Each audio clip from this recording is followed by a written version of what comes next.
Kami bahas soal kontroversi TNI duduki jabatan sipil ini bersama dengan para narasumber. Bergabung bersama kami Bivitri Susanti, dosen STHI Jentera, dan Abraham Srijaya, anggota Komisi 1 DPR RI, fraksi Partai Golkar. Selamat sore semuanya, apa kabar?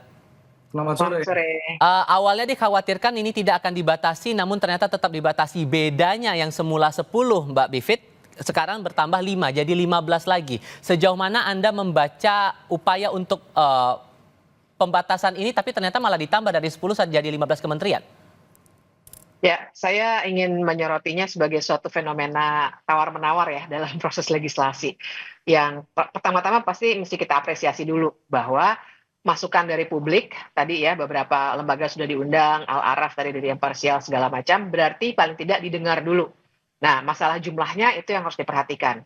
15 itu tadi saya sempat baca sekilas kan memang beberapa kementerian dan lembaga seperti Badan Siber, BIN dan lain sebagainya masih bisa dijustifikasi memang.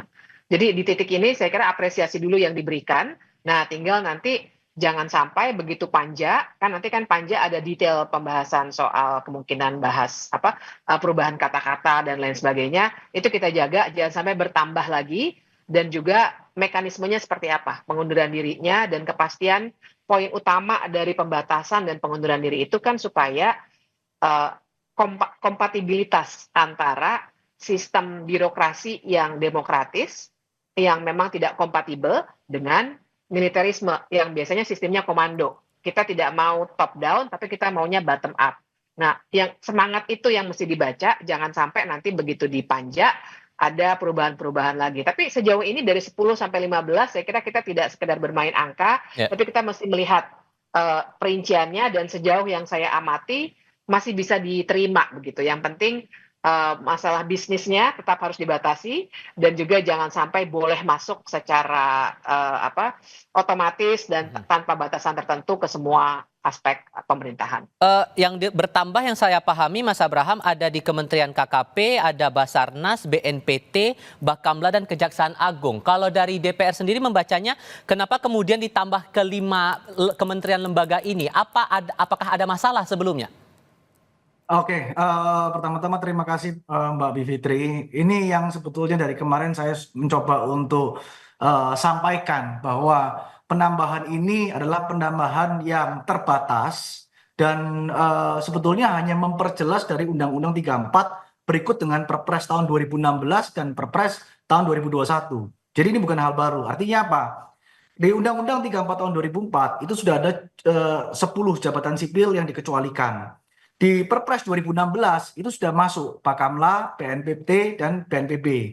Di Perpres 2021 itu sudah ada Kejaksaan Jampitmil. Dan jadi sebetulnya penambahan RUU TNI ini yang betul-betul baru hanya satu, yaitu KKP.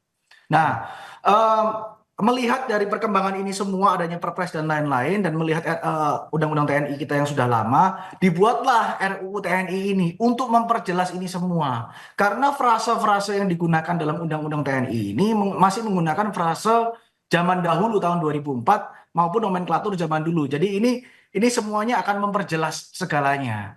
Jadi sebetulnya tidak ada yang perlu diributkan atau dipermasalahkan. Jadi ini hanya memperjelas dan memberikan batasan yang jelas pula. Terima kasih. Kalau Mbak Bivit melihatnya dari 5 yang saya sebutkan tadi itu masuk akal untuk dijabat oleh anggota TNI aktif? Sejauh ini sih masih masuk akal. Misalnya begini, kita kan memang walaupun saya juga kritik ya soal peradilan militer, tapi kita masih punya dalam konstitusi kita. Sehingga peradilan militer itu artinya mulai dari kejaksaan, makanya ada Jampitmil itu tadi ya. Kejaksaan itu auditor militer biasanya, jadi penuntut umumnya memang harus dari militer. Baru nanti hakimnya juga hakim militer, makanya ada kamar militer kalau di Mahkamah Agung. Itu jadi masih masuk akal ya, karena walaupun dengan penuh kritik di konstitusi masih ada peradilan militer. Kemudian kalau soal yang tadi paling baru itu kan KKP ya, saya kira KKP, Bakamla itu saya duga, nanti tentu saja kita harus baca dulu draftnya ya Pak Abraham ya, tapi saya duga itu ada kaitannya dengan Angkatan Laut. Bagaimana fungsi-fungsi Angkatan Laut. Kemudian kalau kita masih diskusikan, saya kira beberapa hal yang terkait dengan terorisme.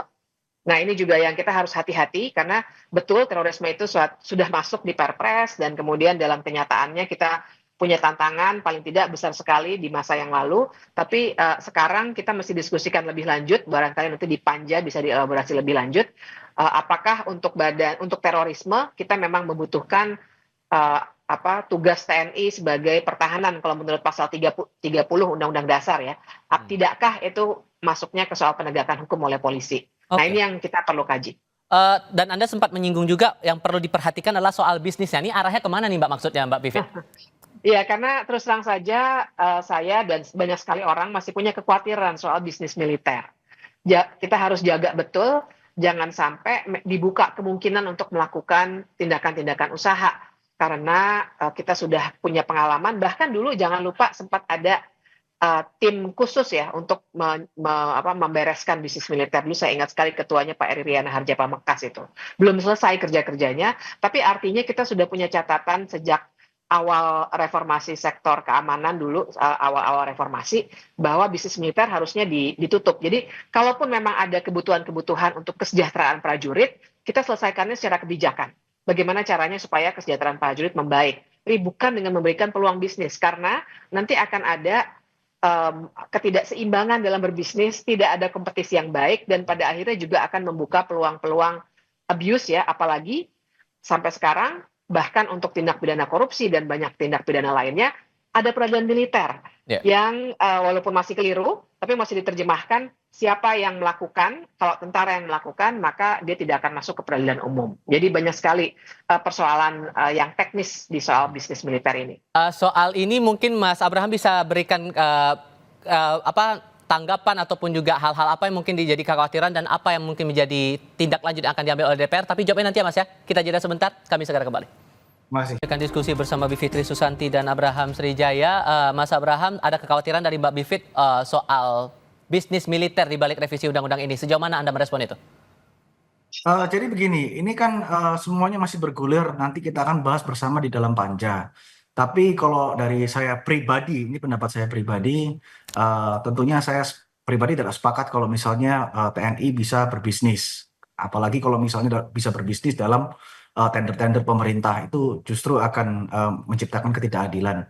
Namun kita juga harus mendengarkan nanti dari pihak-pihak yang menyatakan bahwa ada yang istrinya buka warung atau apakah itu dikategorikan sebagai bisnis atau bukan, apakah nanti akan diatur perkecualian atau bagaimana, nanti kita akan berkembang dalam Panja. Kira-kira seperti itu, Pak. Oke, satu hal lagi adalah yang juga akan fokus Panja adalah di pasal 47, masalah pensiun dini jika ditempatkan di jabatan sipil. Sejauh mana pembahasannya di tingkat Panja atau di Komisi 1 DPR sejauh ini, Mas Abraham? Panja kita belum bahas, kita akan mulai tanggal 14. Namun terkait dengan pensiun dini itu sudah ada sejak tahun 2004. Itu ada di Undang-Undang 34 tahun 2004, pasal 47 ayat 1. Bahwa selain di 10 kementerian yang ada di dalam ayat 2, harus pensiun dini. Kurang lebih seperti itu. Oke, dan kalau Mbak Bivit melihat masalah pensiun dini ini kan pasti akan jadi pembahasan lagi begitu di publik. Sejauh mana harusnya ini diputuskan di tingkat Panja dan akan keluar dalam revisi undang-undang ini? Ya, yang dimasalahkan kan soal angka umurnya juga ya, karena memang ada penyesuaian-penyesuaian tuh. Jadi kita bisa amati di kejaksaan, bahkan di ASN dan lain sebagainya itu ada penyesuaian. Ini undang-undang memang sudah agak lama ya, 2004 ya. Tapi jadi ketika nanti dibahas, catatannya tentu saja semuanya harus basisnya data. Karena yang kami khawatirkan dari luar ini, Pak Abraham, mudah-mudahan nanti didengar lebih jauh, adalah memang banyak persoalan di tubuh militer kita. Persoalannya dari segi kesejahteraan tadi ya, persoalan-persoalan utamanya ya, kesejahteraan, kenyamanan hidup dan lain sebagainya. Nah, tapi suatu kebiasaan juga di masa lalu untuk menyelesaikan soal-soal seperti itu dengan cara-cara yang sifatnya sampingan. Jadi bukan policy, bukan kebijakan yang utuh yang bisa menyelesaikan dalam jangka panjang. Misalnya tadi itu soal bisnis, buka warung dan seterusnya, kan sebenarnya itu bukan bisnis yang kita maksud. Yang kita khawatirkan adalah kalau berkompetisi dalam bisnis yang lebih besar begitu. Nah, kalau soal pensiun dininya, pensiun ya, angka pensiun, saya kira sepanjang ada datanya soal misalnya berapa sih intake yang harus ada, berapa rekrutmen yang harus dilakukan untuk prajurit di level paling bawah, kemudian kapan dia jenjang karirnya akan naik di level menengah, perwira menengah dan seterusnya sampai atas. Nah, dengan data itulah nanti mesti diolah sehingga kita bisa paham betul angka umur itu. Karena saya ingat saya pernah ada perkara di Mahkamah Konstitusi yang terkait dengan usia pensiun jaksa, ternyata belum pernah ada risetnya sebenarnya yang membuktikan soal produktivitas dalam hal usia angka. Yang biasanya jadi input dalam penghitungan policy soal usia adalah organisasinya itu sendiri.